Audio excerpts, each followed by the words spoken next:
My name is Neville Busson. I'm joined here in the studio by Mr. Kuzi van Rooyen, the Deputy Managing Director of Trustco Group, and Mr. Wayne McTeer. He's been, well, Wayne, you've been in the auditing profession for well over 38 years, President of the Institute of Chartered Accountants in Namibia for 2 years, Managing Partner of Ernst & Young for 3 years, and Chairman of BDO for 5 years. You're currently the key audit executive of Trustco Group. There's a bit of a changing of the guards when it comes to auditors, who's been with Trustco now for the last 20 years in the name of BDO. BDO signed off Trustco's first financial statements for Legal Shield. That's well over 20 years ago. 1990 about, yeah. Wow. So what has the experience with BDO been?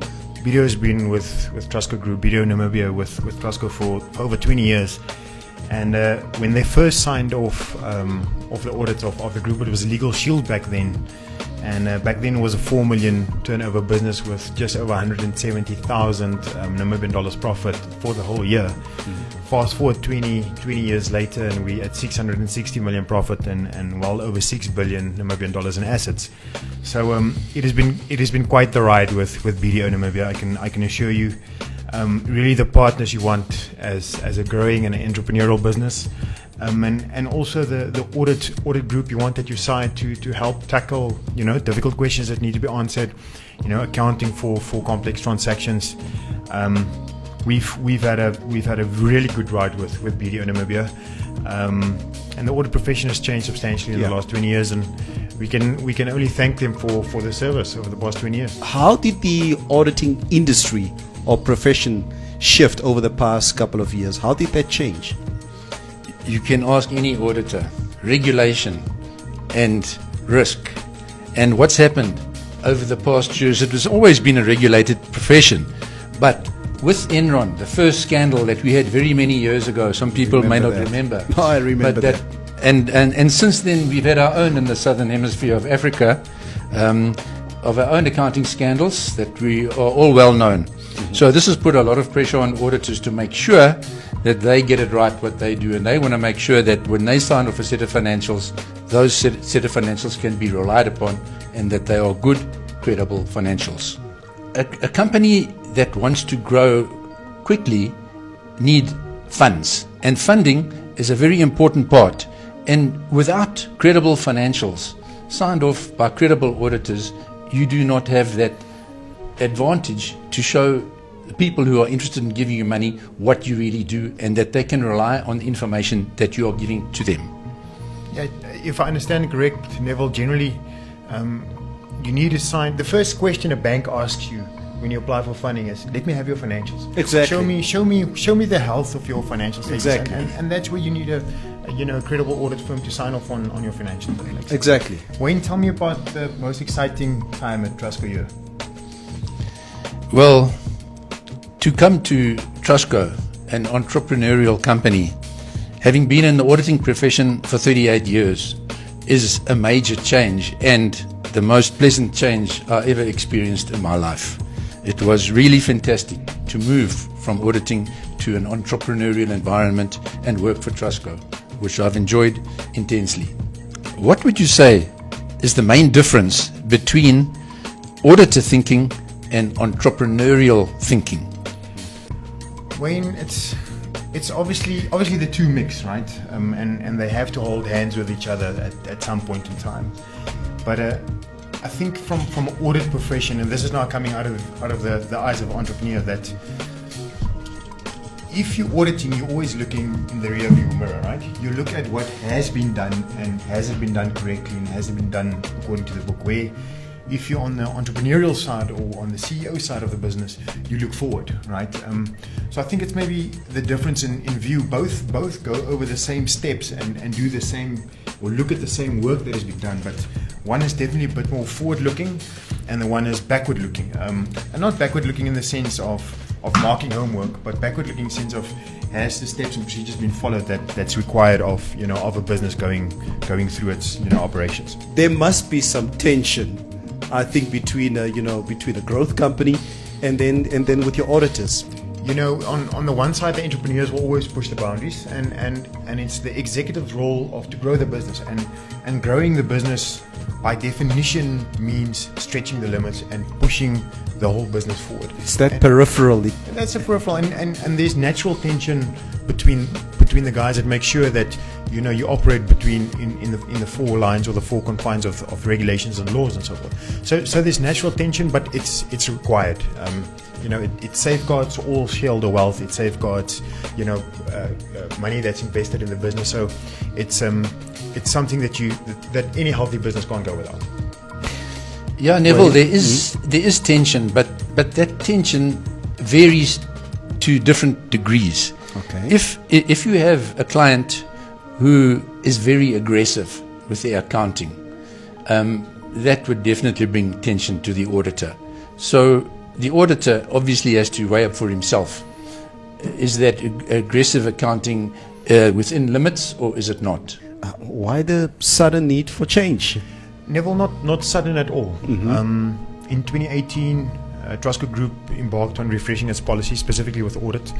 And in 2018, we already decided that there has to be an audit rotation firm policy put in place. And every 10 years, the group will have to rotate its external auditors. So BDO has been part of the private space of Trustco's life, and then also part of the listed space for a better part of 12 or 13 years. And the time is here in any event that it's time for rotation. So definitely not an easy change. If I had my way, we would have gone on with our local partners in Namibia for the rest of time. But unfortunately, you can't have your cake and eat it. Yeah. When we see financial results or results per se, we have no idea what is the difference between qualified or unqualified results. The only thing we see is results. So what's the difference between the two? So an auditor is required to sign an audit opinion, and he can sign whatever he sees fit to sign, and he is at liberty to put in there what he wants to put in there.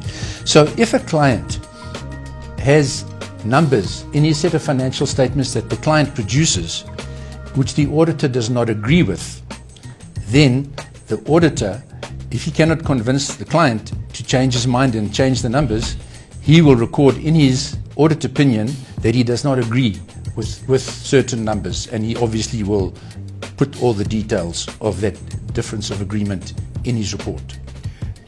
Wayne, just to clarify, that means in the terms of the word unqualified opinion means that the auditor agrees with everything the company has as how the company is accounted for. 100%. Okay. And then qualified would obviously be the qualified. He will then say, these financial statements fairly present the financial position, except or whatever he wants to do. He can say doesn't agree with it at all, but there are various kinds of qualifications that auditor uses, but he basically will say he does not agree with what the client has recorded in his financials. And BDO Namibia has now for the past 20 years given unqualified opinions on Trustco Group level, correct? Correct. But what about subsidiaries? And if I think about subsidiaries, for the listener out there, you've got Legal Shield, you've got the property companies, you've got the insurance companies, you've got the diamond ventures of Trustco. I think Trustco must have close to 40 or 45 subsidiaries. We have 48 subsidiaries actually, and 4 of those are Mauritius subsidiaries, 6 are South African, and 38 are Namibian subsidiaries, which BDO audited. And does that mean by definition then, if you get a group unqualified opinion, does the subsidiaries also get unqualified opinions? Yes. Each on each of their levels? That's exactly what it means. If there's an unqualified audit opinion, it means that every single audit opinion of all those subsidiary financials as well as the group financials are all unqualified, which means the auditor agrees with the financial statements as prepared by the client. Yeah, so Neville, for perspective, that means it's not just 20 unqualified opinions per year.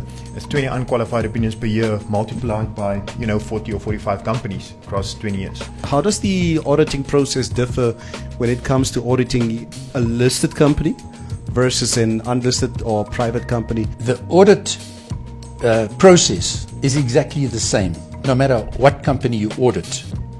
However, a listed company has a lot more risks than a restaurant around the corner. So although the process is the same, the auditor will spend more time on a listed company as he has more risks. Do you think that good corporate governance, internal and external corporate governance, creates pressure on the audit process, or does it relieve or add value to the audit process? You see, corporate governance is very, very important to the auditor.